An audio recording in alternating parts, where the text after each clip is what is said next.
Hello guys, ఒక different style mutton kurma ఎప్పుడైనా taste చేశారా? అయితే చూసేద్దాం రండి. ముందుగా మటన్ బాగా వాష్ చేసుకొని పక్కన పెట్టేసుకోండి. బ్రౌన్ ఆనియన్స్ కూడా రెడీ చేసుకొని పక్కన పెట్టేసుకోండి.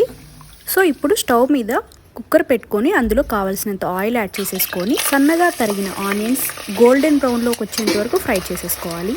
ఆనియన్స్ ఫ్రై అయ్యాక ఇప్పుడు అల్లం వెల్లుల్లి పేస్ట్ అయితే యాడ్ చేసుకోవాలి. బాగా పచ్చివాసన పోయేంత వరకు ఫ్రై అయితే చేసుకోవాలి. ఇప్పుడు ముందుగా క్లీన్ చేసి పెట్టుకున్న మటన్ దీనిలో యాడ్ చేసేసుకోవాలి. మీలో ఎంతమందికి మటన్ అంటే ఇష్టం కమెంట్ చేయండి. బాగా కలుపుకోవాలి. అందులో 1 టీ స్పూన్ పసుపు అండ్ కొంచెం కల్లుప్పు యాడ్ చేసుకొని ఒక 2 నిమిషాలు మగ్గనిచ్చుకోవాలి. కల్లుప్పే యాడ్ చేసుకోండి, ఎందుకంటే కల్లుప్పే బాగా ముక్కకు పడుతుంది కాబట్టి. సో ఇప్పుడు ఒక 2 నిమిషాలు మగ్గనిచ్చుకోవాలి. నెక్స్ట్ ఒక మిక్సర్ తీసుకొని టమాటో అండ్ పచ్చిమిర్చి గ్రైండ్ అయితే చేసుకోవాలి. సో ఇప్పుడు ఈ పేస్ట్ అయితే మటన్లో యాడ్ చేసేసుకున్నాము. చూసారా, బాగా మగ్గింది.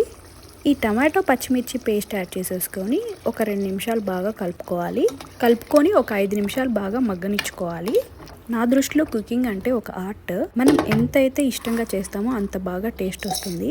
మనం ముందుగా ఫ్రైడ్ ఆనియన్స్ చేసుకున్నాం కదా, ఆ మసాలా అయితే రెడీ చేసుకుందాం. మిక్సర్లో ఫ్రైడ్ ఆనియన్స్, ఇలాచి, జీలకర్ర, చెక్క మొగ్గ అండ్ సోంపు యాడ్ చేసుకొని గ్రైండ్ చేసుకోవాలి. కొంచెం వాటర్ యాడ్ చేసేసుకొని ఇలా పేస్ట్ లాగా చేసుకోవాలి. ఇది గ్రేవీ థికెన్ చేయడానికి చాలా యూజ్ అవుతుంది అన్నమాట. సో ఇది యాడ్ చేసేసుకొని బాగా కలుపుకోవాలి. కుకింగ్ నేను చాలా ఇష్టంగా చేస్తాను. డిఫరెంట్ రెసిపీస్ అయితే ట్రై చేస్తూ ఉంటాను. This is my own recipe. So ఇప్పుడు 1 స్పూన్ కారం అండ్ 2 స్పూన్లు ధనియాల పొడి యాడ్ చేసేసుకున్నాము. బాగా కలుపుకోవాలి. నేను చేసే ఈ మటన్ కుర్మా మీలో ఎవరికైనా నచ్చితే మాత్రం తప్పకుండా ట్రై చేయండి. ఖచ్చితంగా ఇష్టపడతారు అండ్ మళ్ళీ ట్రై చేస్తూ ఉంటారు. చూసారా గ్రేవీ ఎంత థిక్గా అయిందో. సో ఇప్పుడు మనం ఒక 2 గ్లాస్ వాటర్ అయితే యాడ్ చేసేసుకొని ఒక 5 విజిల్స్ వచ్చేంత వరకు పెట్టుకోవాలి. సో స్టవ్ ఆఫ్ చేసుకున్న తర్వాత ప్రెషర్ పోయాక లిడ్ ఓపెన్ చేసి చూసుకోండి. చూసారా, జ్యూసీ మటన్ కుర్మా రెడీ అయిపోయింది.